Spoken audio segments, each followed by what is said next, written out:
गोस्वामी जी कहते हैं कि अरी रसना, तू श्री राम जी के नाम रूप लीला गुण का गान क्यों नहीं करती है? कौन तुझे रोक रहा है? क्या बाधा है? क्या परेशानी है? तू बोलना तो जानती है, बोलती तो रहती है।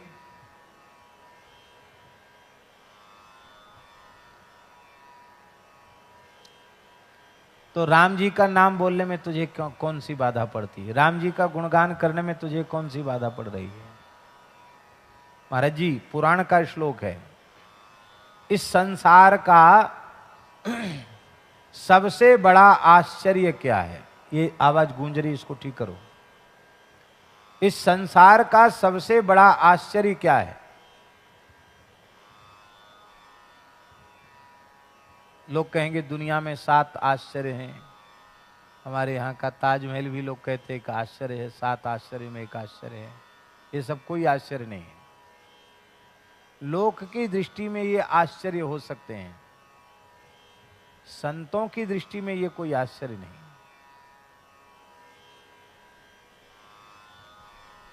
संतों की दृष्टि में सबसे बड़ा आश्चर्य यह है कि सुलभम भगवन नाम जिह्वा च वशवर्तिनी तथापि नरकम यान्ति किमाश्चर्यमतः परम। भगवान का नाम सभी प्राणियों को सुलभ है। आप ये नहीं कह सकते कि हम तो रूस में रहते हैं, जर्मन जापान में रहते हैं, अफ्रीका में रहते हैं, हमको भगवान का नाम लेने में बाधा। हमको सुलभ नहीं, सबको धरती के किसी भी कोने में रहकर भगवान नाम लिया जा सकता है। और जिह्वा च वशवर्तनी, जिह्वा हमारे बस में है, फिर भी हमको नरक में जाना पड़ रहा है। 84 लाख योनियों के चक्कर लगाने पड़ रहे हैं। इससे बड़ा आश्चर्य इस संसार का कोई दूसरा नहीं है। ये नारद जी का मत है, ये नारद जी का मत है। यक्ष ने युधिष्ठिर से पूछा, धर्मराज युधिष्ठिर से पूछा, किमाश्चर्यम, आश्चर्य क्या है? उसने भी पूछा, यक्ष ने। तो धर्मराज ने कहा कि संसार रूपी कड़ाह में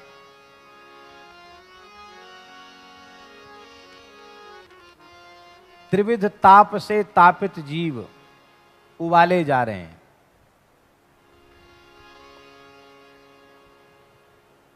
मृत्यु सबको सान सान के खा रही है,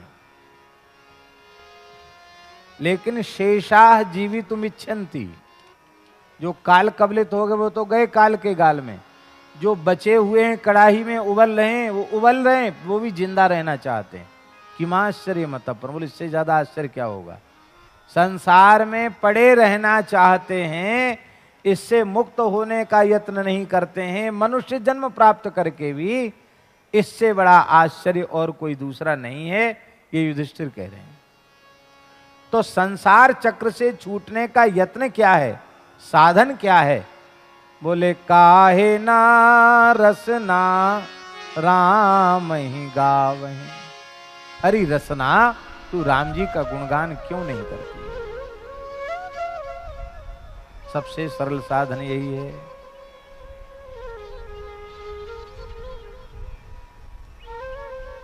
राम जी का गुणगान तो नहीं करती, और क्या करती है? बोले निस दिन पर अपवाद, दूसरे की निंदा। अपवाद माने होता है गंदगी फैलाना। अपवाद का मतलब क्या होता है? लोकापवाद, बदनामी। संस्कृत में उसको अपवाद कहते हैं और लोक भाषा में उसको बदनामी कहते हैं।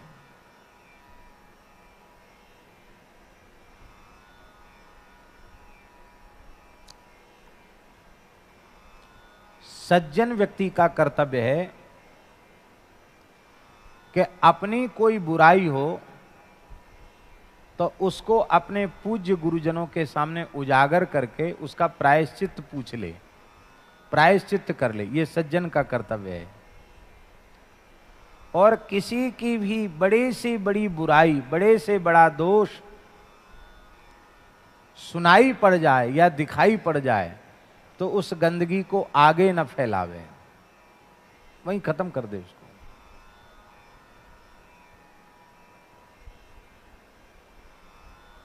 हमारे पूज्य गुरुदेव भक्तमाली जी महाराज, उनके सामने कोई परनिंदा पर चर्चा करता या ये कहता कि महाराज मैंने बहुत पाप किए हैं, महाराज जी कहते ये सब कहने सुनने की हमें आवश्यकता नहीं है, राम राम करो। अरे तुमने पाप किया, हम क्यों सुने? तुम्हारी गंदगी हम क्यों सुने? हम सुने फिर सुनकर दूसरे को सुनावें। तो हम अच्छी विचारधारा ज्यादा से ज्यादा फैलावें, ये तो अच्छी बात है। गंदगी को हम क्यों फैलावें? पर हमारी जिह्वा कथा कीर्तन को प्रसारित नहीं करती है। हमारी जिह्वा तो पर अपवाद वृथा कत रटी रटी राग बढ़ा वहीं। जितनी पर निंदा पर चर्चा करोगे उतना तुम्हारा जन्म व्यर्थ जाएगा, जीवन व्यर्थ जाएगा। उस पर निंदा परापवाद को कह कह के रट रट करके तुम राग क्यों बढ़ा रहे हो? स्वामी जी, जैसे अश्विनी कुमार जो है ना, वो दो हैं, एक को बुलाओ तो दो ही आवेंगे, अकेला कोई आएगा नहीं। बसु 8 हैं, एक को बुलाओगे तो 8 आएंगे, ये पक्का है। सनकादिक 4 हैं, एक को बुलाओगे 4 आएंगे, ये पक्के है। ठीक इसी प्रकार से राग अकेले कभी रहता ही नहीं, उसका अभिन्न सहचर है द्वेष। राग है इसका मतलब द्वेष अपने आप आ जाएगा। द्वेष को निमंत्रित नहीं करना पड़ेगा। राग के बिना द्वेष की सृष्टि होती नहीं, और राग रहेगा तो द्वेष रहेगा, और राग द्वेष रहेंगे तो भगवान में प्रेम कभी प्रकट होने वाला नहीं। आप चाहे जो कुछ कर लो, न ज्ञान उत्पन्न होगा, न भक्ति उत्पन्न होगी, न कोई साधन सफल होगा। राग द्वेष से मुक्त होना ही पड़ेगा।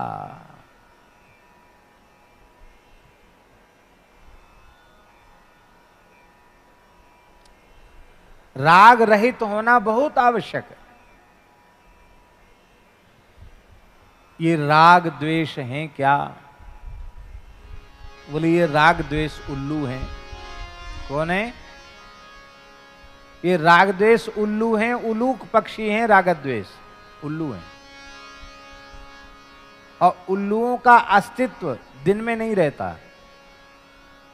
कब रहता अस्तित्व? रात में। दिन में तो उल्लुओं को दिखता ही नहीं। जिन भगवान सूर्य नारायण के प्रकाश में सबको दिखता है, उल्लुओं की दृष्टि में तो सूर्य का अस्तित्व ही नहीं है। पूज्य बक्सर वाले मामा जी कहते थे कि एक बार अखिल ब्रह्मांड स्तर का उलूक सम्मेलन हुआ, उल्लुओं का सम्मेलन। अखिल भारतीय नहीं, पूरे ब्रह्मांड के उल्लू एक जगह इकट्ठे हुए और उन्होंने बड़ा लंबा चौड़ा शास्त्रार्थ किया और इस सर्वसम्मति से घोषणा कर दी कि सारी दुनिया झूठ बोल रही है कि सूर्य सूर्य सूर्य कुछ नहीं। सूर्य नाम की कोई वस्तु इस ब्रह्मांड में है ही नहीं। तो मामा जी कहते थे, क्या उल्लुओं के अधिवेशन में फैसला कर देने से सूर्य का अस्तित्व मिट जाएगा? तो बोले उल्लुओं की कमी है। बोले कमी उनकी भी नहीं है, उन बेचारों को दिखता ही नहीं सूर्य। ध्यान में आई बात? नहीं आई। जब तक संसार रहेगा, शरीर रहेगा। शरीर और संसार दो नहीं है, एक ही है, जाति एक ही है इनकी। वो तो स्पष्ट करने के लिए शरीर संसार कह दिया जाता। शरीर माने संसार, संसार माने शरीर, दोनों प्रकृति है। प्रकृति से अलग तो नहीं है। प्रकृति को ही पिंड शरीर कहते हैं अब प्रकृति को ही ब्रह्मांड कहते हैं, संसार कहते हैं, दोनों में भेद नहीं है। जब तक शरीर संसार रहेंगे तब तक राग द्वेष रहेंगे। पूरी तरह राग द्वेष मिट जाएगा तो संसार समाप्त हो जाएगा।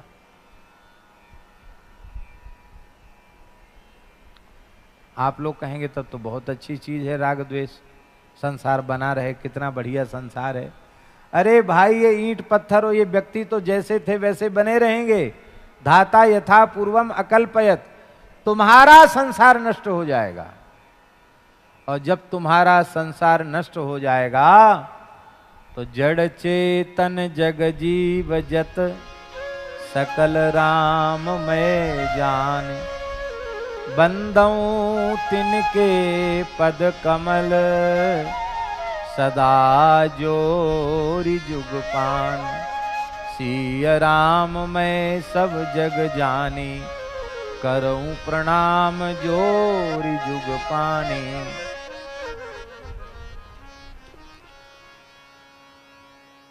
राग द्वेष नहीं रह जाएगा। राग द्वेष का अभाव ही संसार का अभाव है, और राग द्वेष का रहना ही संसार का रहना है। द्वेष मन में है तो उसका पक्का है कि राग पहले भीतर होगा, बिना राग के द्वेष उत्पन्न ही नहीं होगा। राग होगा तो द्वेष होगा, द्वेष होगा तो राग होगा। ये दोनों एक साथ ही रहते, अलग रह ही नहीं सकते। और रहना तो इनको है ही है, क्योंकि ये बिल्कुल भी नहीं रहेंगे सृष्टि में तो सृष्टि ही नहीं रहेगी। संस्कृति का चक्र ही अवरुद्ध हो जाएगा। तो इन उल्लुओं को अंधा हम कैसे बनावें? ये रागद्वेष रूपी उल्लू हमारे जीवन में अंधे कैसे हों? गोस्वामी जी ने उपाय बताया है। ममता तरुण तमी अंधियारी। ममता तरुण तमी अंधियारी।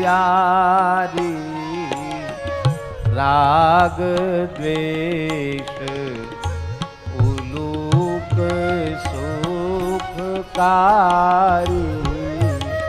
राग द्वेष उलूक सुखकारी।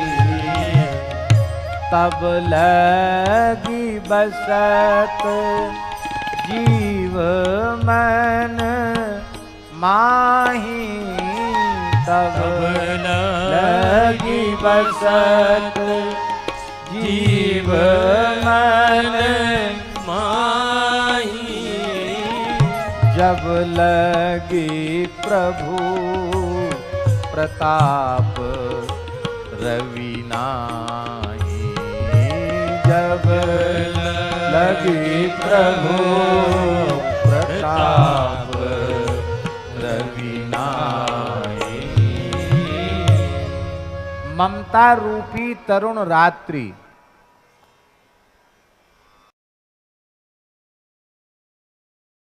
इस रूपी उल्लू बड़े सुखी रहते हैं। ये ममता रूपी रात्रि भीतर तब तक बनी रहती है। ये रागद्वेष रूपी उल्लू तब तक सुखी रहते हैं जब तक प्रभु प्रताप रवि का उदय नहीं होता। ये प्रभु प्रताप रवि क्या है? यह है भगवन नाम, भगवत चरित्र, भगवत लीला। यही है प्रताप रवि। श्री नाम का आश्रय लिए बिना और भगवान की मंगलमयी लीलाओं का, कथाओं का आश्रय लिए बिना, लीला कथा का आश्रय लिए बिना, ये बात बिल्कुल पक्की है, भगवान के प्रभाव प्रताप स्वभाव रूपी सूर्य का उदय हृदय में नहीं होगा, नहीं होगा, नहीं होगा। भगवान के प्रताप रूपी सूर्य को आप हृदय में उदित करना चाहते हैं, और जब उदित हो जाएंगे तो क्या होगा उससे? क्या होगा? अरे सूर्य के उदित होने पर रात्रि चली जाएगी। कौन की रात्रि? ममता रूपी रात्रि चली जाएगी।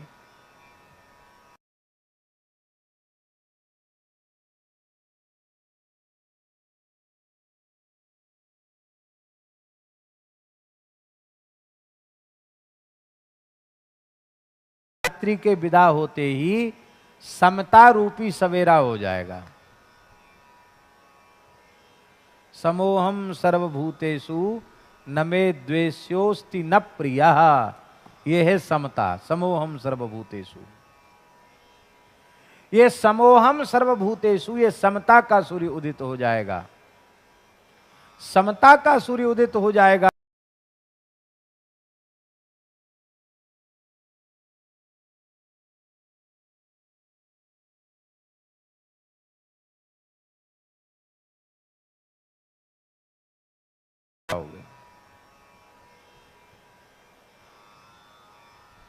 संसार तो जैसा था वैसा ही रहेगा, ऐसा है वो रहेगा भी, लेकिन तुम्हारे लिए संसार का अस्तित्व मिट जाएगा।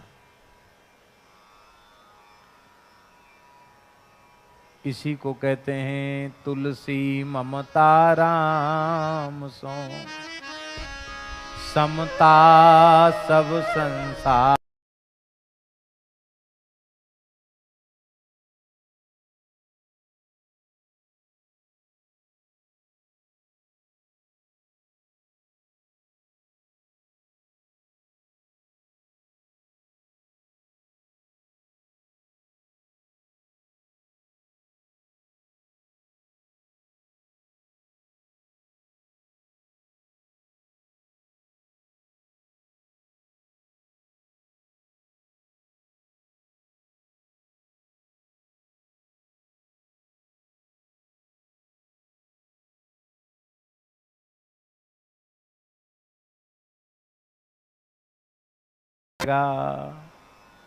इसलिए तू राम नाम का जप क्यों नहीं करता है?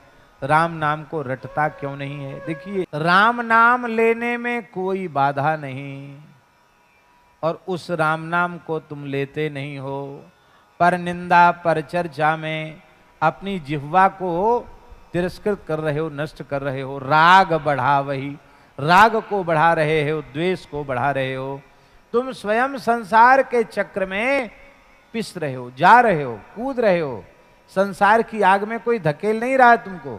तुम स्वयं अपनी जिह्वा का दुरुपयोग करके, परनिंदा पर चर्चा करके, अपनी जिह्वा को जिह्वा का तिरस्कार करके, रसना का तिरस्कार करके तुम स्वयं नरक की ओर जा रहे हो। अरे भले आदमी, विचार तो करो। नर मुख सुंदर, कितना सुंदर मनुष्य का मुख तुमको मिला है। भेड़ बनते तो कीर्तन कर पाते? भैं भैं ऐसे करना पड़ता। बकरी बनते तो मैं ऐसे करना पड़ता। गधा बनते तो हेंचू हेंचू करना पड़ता। सुअर बनते तो सुअर की आवाज निकालनी पड़ती। हम कोई सब आवाज निकालना जानते नहीं है, पर राम राम तो नहीं कर पाते। कितना सुंदर भगवान ने मनुष्य का शरीर दिया है, कितना बढ़िया मनुष्य का मुख दिया है, कैसी सुंदर जिह्वा दी है। कितने विविध राग रागनियों में लोग अपने कंठ से स्वर निकालते हैं। ये जितने बाजा बने हैं ना संसार में, मनुष्य के बने, वो सब बाजे पीछे हैं। ये बाजा सबसे ऊंचा बाजा है। कंठ से श्रेष्ठ कोई बाजा नहीं, जिह्वा से ऊंचा कोई इंस्ट्रूमेंट नहीं, कोई वाद्य नहीं। आप सब कुछ इससे निकाल सकते हो।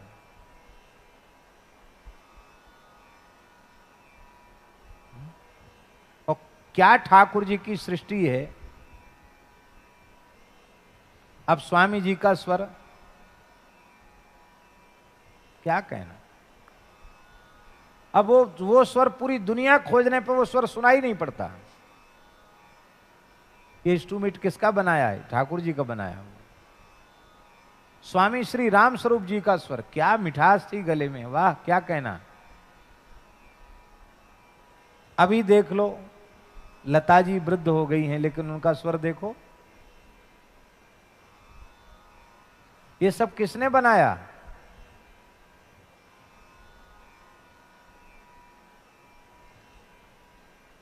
गवैया भी, लोक संगीत गाने वाले भी एक से एक हुए। कम समय तक जीवित रहे मुकेश जी, लेकिन उनका स्वर देख लो।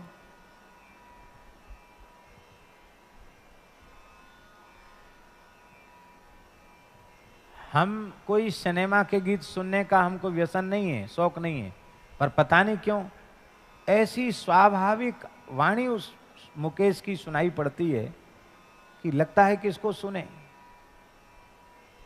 ये किसका बनाया हुआ कंठ है? ठाकुर जी का बनाया हुआ। इतना सुंदर मनुष्य का शरीर भगवान ने तुम्हें प्रदान किया है, इतनी सुंदर जिह्वा दी है, इतना सुंदर कंठ दिया है, फिर भी तुम परनिंदा परचर्चा में समय बर्बाद कर रहे हो। अपने कंठ से, अपनी जिह्वा से भगवान नाम को गा नहीं रहे हो। बहुत से लोग एक बात कहते हैं, क्या करें महाराज जी, हमको गाना नहीं आता। बहुत से लोग कहते हैं हमको गाना, ठीक है मान सकते हैं हम, क्योंकि आपने संगीत पढ़ा नहीं, संगीत सीखे नहीं, तो आप कह सकते हैं कि हमको गाना नहीं आता। पर सच्ची बात यह है कि दुनिया में ऐसा कोई मनुष्य नहीं है जिसको गाना ना आता हो। जब तरंग आएगी ना तो शौचालय में गाने लग जाओगे, तरंग आएगी तो बाथरूम में स्नान करते करते गाने लग जाओगे।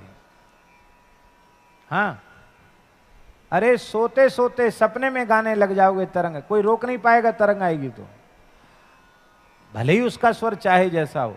गाता हर व्यक्ति है, जैसे हर व्यक्ति रोता है ऐसे ही हर व्यक्ति गाता है।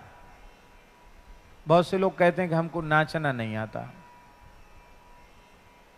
नाचो, अरे कि हम नाचना नहीं आता। अरे 84 लाख योनियों में नाच ही तो रहे हो, और क्या कर रहे हो?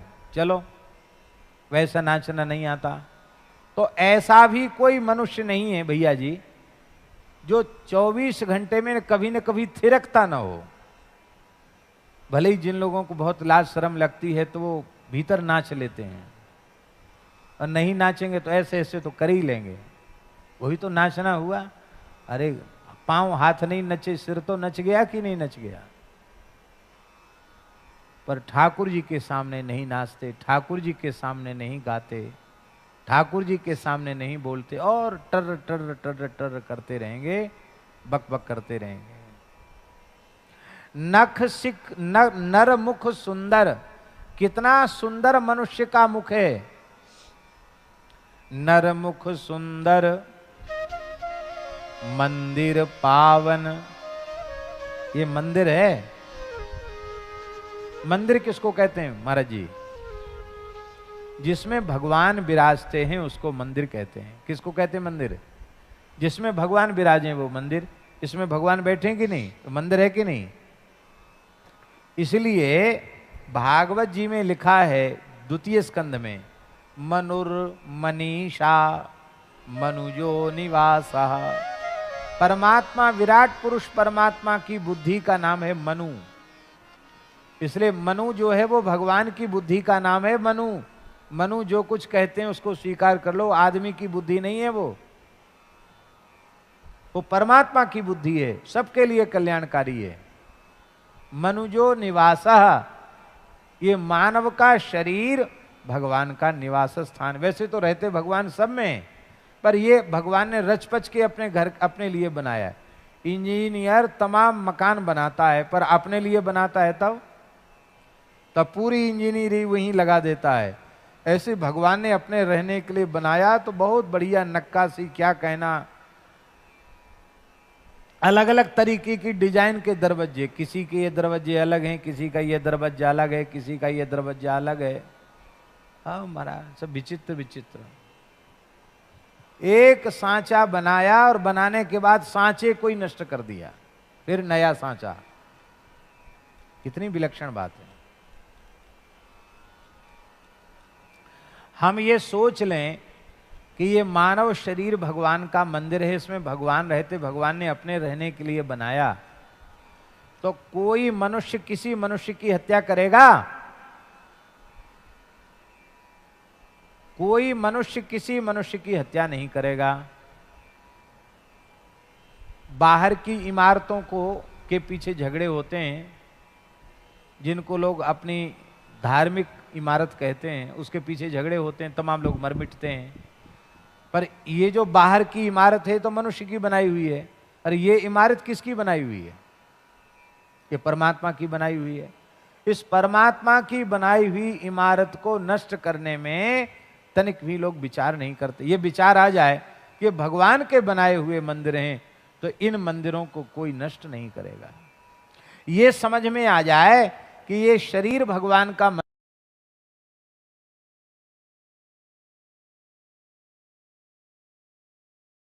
जाता है, अपेय जाता है मंदिर में, बोलो, मद्यमांस मंदिर में जाता है, प्याज लहसुन मंदिर में जाता है? बिल्कुल नहीं जाता। इसका मतलब है ये हम स्वीकार कर लें कि भगवान का मंदिर है, तो इतने मात्र से हमारे हृदय में दया करुणा आदि सद्गुण आ जाएंगे, हमारा आहार शुद्ध हो जाएगा। क्यों? भगवान के मंदिर में कोई गंदी चीज थोड़ी पटकेगा, पवित्र वस्तु ही भगवान के मंदिर में जाएगी, जो भगवान को भोग लग सकती हो। एक महात्मा का अभ्यास था, वो भोजन करने बैठते तो एक नया मंत्र बोलते थे। क्या? कौन सा मंत्र? हाथ जोड़ के कहते, हे भगवान तोहरे पेट में जाए। क्या कहते? हे भगवान तोहरे पेट में जाए। तोहरे पेट में जाए, बोले क्या मतलब? बोले बैठे हुए भगवान, उनको प्यास लगती है तो उनको पानी पिला देते हैं, उनको भूख लगती है तो उनको भोजन करा देते हैं। जितने पानी पीकर वो संतुष्ट हो जाते, कहते हैं बस बंद, बस हो गया तो बंद कर देते हैं। जितने भोजन से संतुष्ट हो जाते, वो ठीक है पूरा हो गया तो ठीक है पूरा हो गया, ना हम कुछ खाते हैं ना पीते हैं। हे भगवान तोहरे पेट में जाए। कितनी बढ़िया बात है। ये बात समझ में आ जाए तो अकर्ता हो जाएगा, और अकर्ता हो जाएगा तो अभोक्ता हो जाएगा। देखो कितनी अच्छी बात है। कितना सुंदर मनुष्य का मुख है, कितना पवित्र यह देह है, और उसमें तू रह रहा है। जिनका मंदिर है वो देवता भी इसी में है, और उस देवता का पुजारी जीवात्मा भी इसी में, उसी में तू रह रहा है। लेकिन फिर भी तू देवता की पूजा नहीं कर रहा है। ता ही लजा वही, मंदिर को लजा रहा है, देवता को लजा रहा है, देवता की कृपा करुणा का तिरस्कार कर रहा है।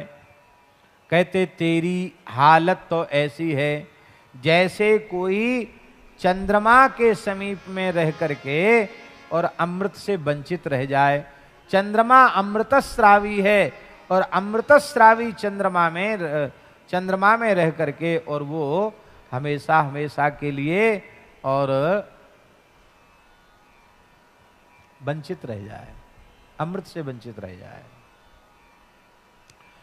चंद्रमा में रहकर तो अमृत से वंचित हो जाए, और मृग तृष्णा का जो जल है, मरुस्थल की रेत में सूर्य की किरणें पड़ने से जो जलाभास हो जाता है, उसको पीकर प्यास बुझाना चाहे। महामूर्ख है कि नहीं?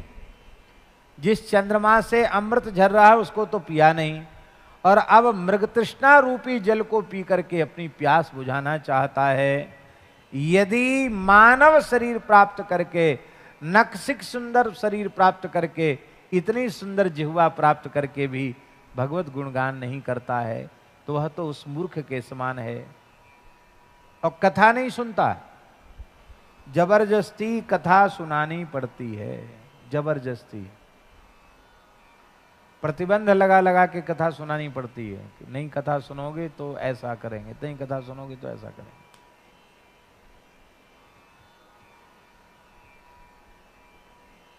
एक बुंदेलखंड के एक रामायणी जी थे, तो विनीत जी नाम था उनका। तो पूज्य हमारे महाराज जी भक्तमाली जी महाराज उनसे बड़ा प्रेम रखते थे वो। महाराज जी कभी उधर जाते तो कथा मतलब तो बुंदेली भाषा में कथा कहते थे। वो कहते थे हम तो बेलन खो नौन दे रहे, समझे नहीं समझे? बैलों को नमक देना, हम तो बेलन खो नौन दे रहे, यहीं से शुरू करते थे। बैल ऐसे नमक नहीं, अब नमक उनके स्वास्थ्य के लिए अच्छा है तो क्या करते हैं, एक बांस का पोला बांस रहता है उसको मुंह में उनके डाल देते हैं और उस बांस की पुंगी में उसमें ऐसा वो लगा रहता है कीप जैसा, और उसमें डालते हैं नमक, तो नमक उनके कंठ में जाके नीचे उतर जाता है, उससे उनको फायदा होता है। तो जैसे बैलों को नमक दिया जाता है जबरदस्ती नाथ पकड़ के खींच के, बोले ऐसे हम सबको बिठा के बेलन को नौन दे रहे हम।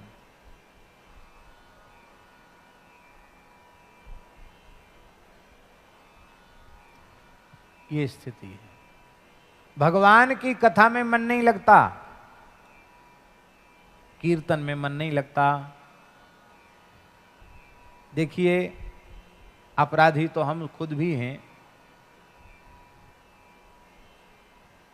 जिन लोगों की बहुत विशेष कोई बाध्यता है,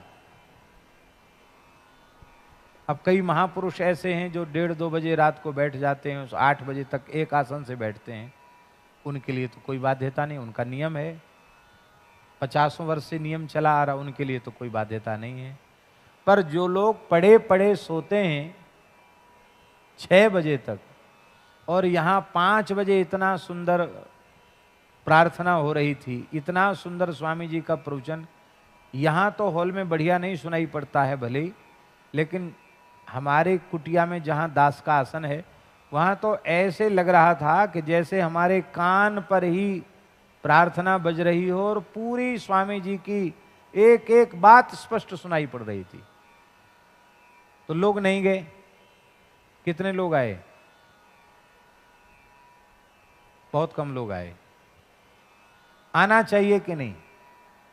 जीवन के प्रभात में सवेरे सवेरे 5 बजे गीता में जो अर्जुन ने स्तुति की है, उस स्तुति के द्वारा हम भगवान को पुकारें, और फिर स्वामी जी जैसे महान संत की तपःपूत वाणी, भजन से पवित्र वाणी सुनने को मिले तो पूरा दिन मंगलमय हो जाए। लेकिन हम लोग नहीं सुनते।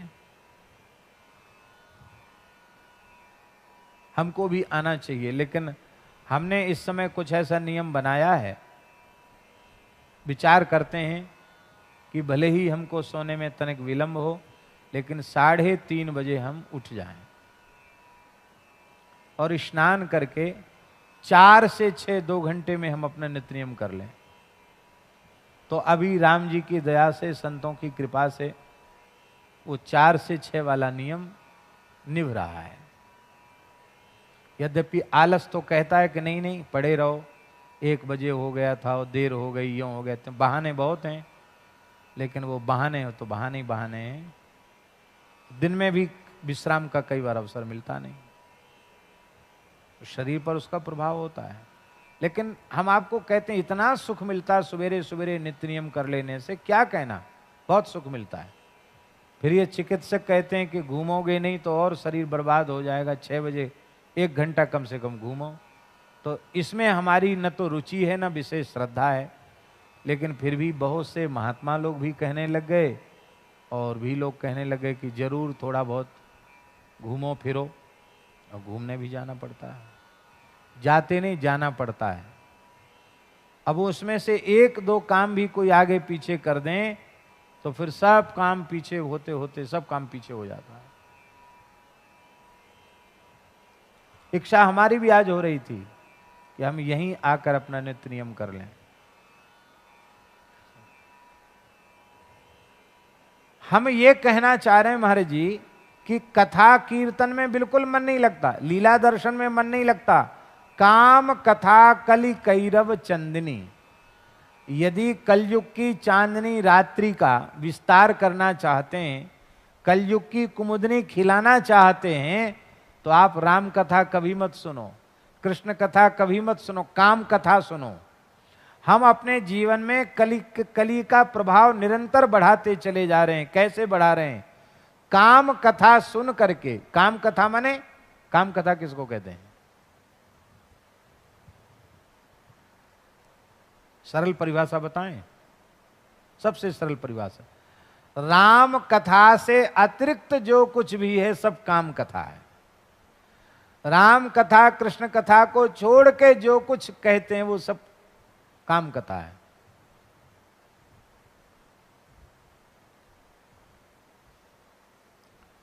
श्री आनंदमयी मां से एक बात पूछी गई, आनंदमयी मां से। हमने तो आनंदमयी, श्री आनंदमयी मां का प्रत्यक्ष दर्शन नहीं किया, यद्यपि वे उस काल में थी, लेकिन अवसर नहीं मिला प्रत्यक्ष दर्शन का। लेकिन उनके परिकर, उनके साधकों का दर्शन खूब होता रहता है। तो हमने सुना कि श्री आनंदमयी मां से किसी ने पूछा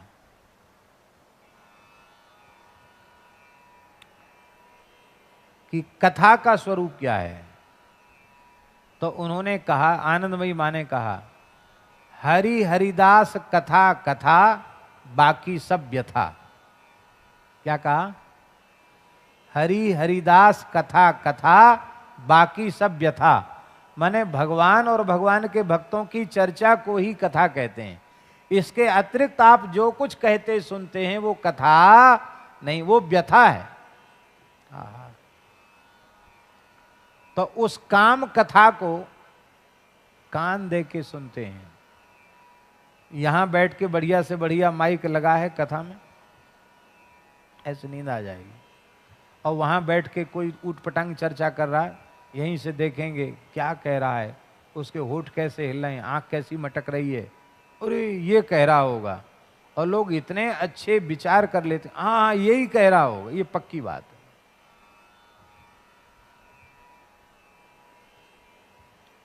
विचित्र लोग हैं महाराज जी। आपको एक बात सुन के बहुत आश्चर्य होगा।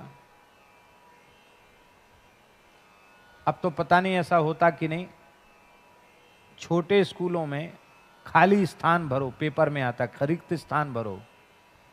कक्षा 7 की बात बता रहे हैं हम। कक्षा 7 में पढ़ रहे थे, परीक्षा का अवसर था। तो दिल्ली में है,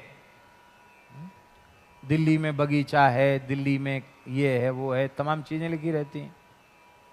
और उधर कई चीजें लिखी रहती, उसमें एक में राइट लगाना है क्या है दिल्ली में। तो दिल्ली में कुतुब मीनार है। क्या? दिल्ली में कुतुब मीनार है।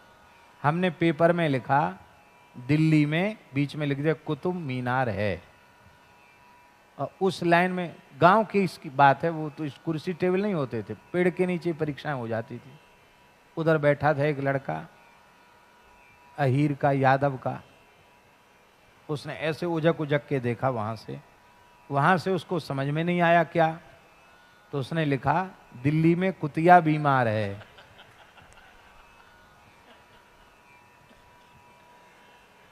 एक अध्यापक थे, ब्राह्मण देवता थे, तो ऐसे बड़ा मोटा चश्मा लगाते थे, वो छड़ी लेके घूम रहे थे, कोई नकल तो नहीं कर रहा है।